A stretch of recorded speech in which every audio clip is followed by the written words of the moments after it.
বাংলাদেশের ইতিহাসে, রাজনীতির ইতিহাসে আজকের দিন এক ঐতিহাসিক দিন। কেন ঐতিহাসিক দিন?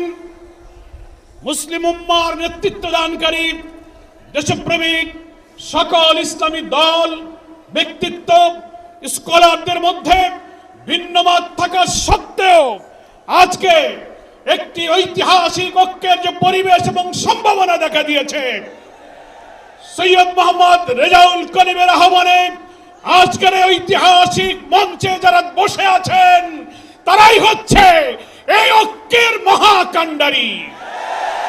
সংগ্রামী ভাইরা আমার, আজকে নেতৃবৃন্দের উপস্থিতি এবং পীর সাহেবের সংগ্রামী ভূমিকায় তিনি আজকে নতুন ইতিহাসের স্রষ্টা হয়ে ইতিহাসে তার নাম স্বর্ণাক্ষরে লেখা থাকবে।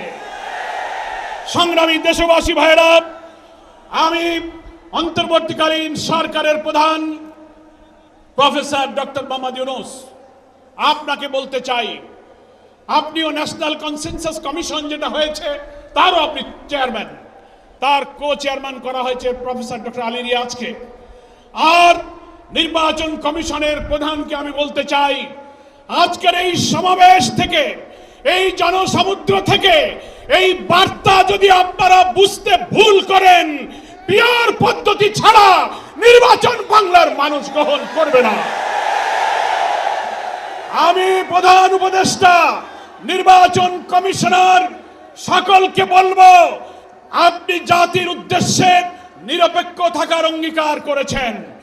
আপনার অঙ্গীকারের প্রতি আপনি সাবধান থাকবেন। আপনার কোন কোন ভূমিকায় জাতির মধ্যে কিন্তু সংশয় তৈরি হয়েছে। পরিষ্কার বলতে চাই, আপনি সোজা থাকবেন। আমরা আমাদের জন্য কোন দলের জন্য আমরা পক্ষপাতিত্ব চাই না।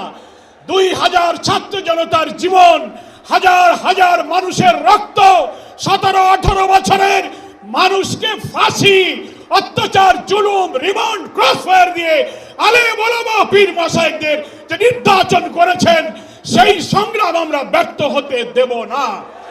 ফলে আপনাকে অবশ্যই জাতির যে দাবি উচ্চকিত হয়েছে, নির্বাচনের লেভেল প্লেইং ফিল্ড আপনাকে নিশ্চিত করতে হবে।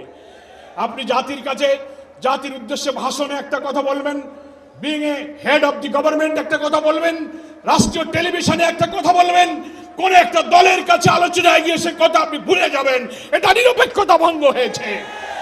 আপনাকে বলতে যে আপনি সোজা থাকুন। রাজনৈতিক সংলাপে আপনি দোষ করেননি, বৈঠক করার অধিকার সবার আছে, কিন্তু আপনি এক জায়গায় কথা বলে মত পরিবর্তন করবেন কেন? আপনাকে জাতির সামনে আসতে হবে, সকল দলের সাথে বসে আপনি বলবেন যে ভাই আমাদের এই অসুবিধা, আসুন আমরা সবাই মিলে এটাই করি, আমরা রাজি আছি। কিন্তু আপনার এই ভূমিকায় প্রশ্ন তৈরি হয়েছে, আগামী 8-10 মাস পরে যদি নির্বাচন হয় আপনি সোজা থাকবেন কিনা, আপনাকে এই 8 মাসে নিরপেক্ষতার প্রমাণ আপনাকে দিতে হবে। আপনাকে নির্বাচনের আগে যে শর্ত, মানবতা বিরোধী গণহত্যাকারীদের বিচার অবশ্যই দ্রুত দৃশ্যমান করতে হবে। দিল্লিতে বসে দিল্লির তাবেদার শেখ হাসিনা এই বাংলাদেশকে আবার উস্কানি দিয়ে ভারতের সেবাদাসে পরিণত করার ষড়যন্ত্র করছে। অবিলম্বে নির্বাচনের আগে এই বিচার আমরা দৃশ্যমান দেখতে চাই। সংস্কারের ব্যাপারে অনেকে ঢিলা দিচ্ছেন, বলে ইলেকশন আর সংস্কার একসাথে হবে, ক্ষমতায় গিয়ে করব। কিভাবে বুঝলেন কে ক্ষমতায় যাবে? জনগণের ভোট আসলে পান, তারপরে আপনি ক্ষমতায় যাবেন। এই ফ্যাসিবাদী আমলের রাজনৈতিক সাংবিধানিক সরকারের যে কাঠামো তৈরি হয়েছে বাংলাদেশে, এই কাঠামো তছনছ করে দিয়ে নতুন বাংলাদেশের নতুন বন্দোবস্ত কাঠামোর জন্য অবশ্যই মৌলিক সংস্কার প্রয়োজন। এই প্রশাসনিক ব্যবস্থার মধ্যে আমরা নতুন কোন ফ্যাসিবাদ, নতুন কোন হাসিনার আমরা জন্ম দিতে চাই না। এই জন্য সংস্কার আমাদেরকে করতে হবে। আন্দোলনের শহীদ আহত যারা, তাদের চিকিৎসা এবং পুনর্বাসন করতে হবে। প্রবাসী 1,10,00,000 ভোটার, তাদেরকে ভোটাধিকারের ব্যাপারে আপনাকে নিশ্চিত করতে হবে। স্থানীয় সরকার নির্বাচন আগে দিতে হবে। জুলাই সনদ এবং ঘোষণাপত্র অবশ্যই, জুলাই বিপ্লবের বার্ষিকী আমরা 1 তারিখ থেকে 8 আগস্ট পালন করব।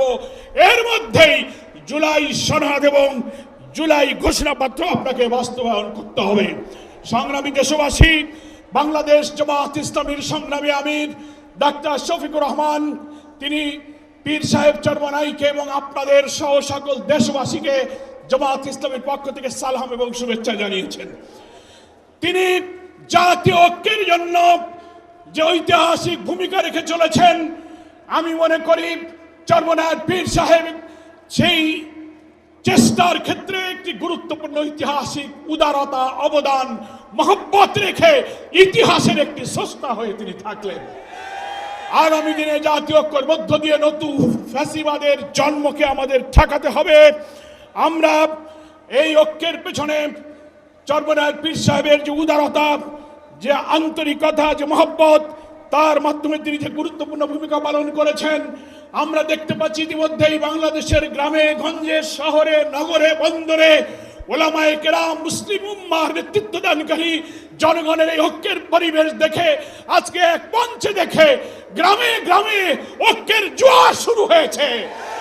আসুন ভেদাভেদ, ভিন্নমত পরিহার করে মুসলিম জাতি সত্তা মূল্যবোধ রক্ষার জন্য আল্লাহ তাআলার দ্বীনকে পার্লামেন্টে নিয়ে ন্যায় বিচার, সুশাসন, বৈষম্যহীন এক নতুন সমৃদ্ধ মানবিক বাংলাদেশ গড়ার জন্য আমরা ঐক্যবদ্ধ থাকব।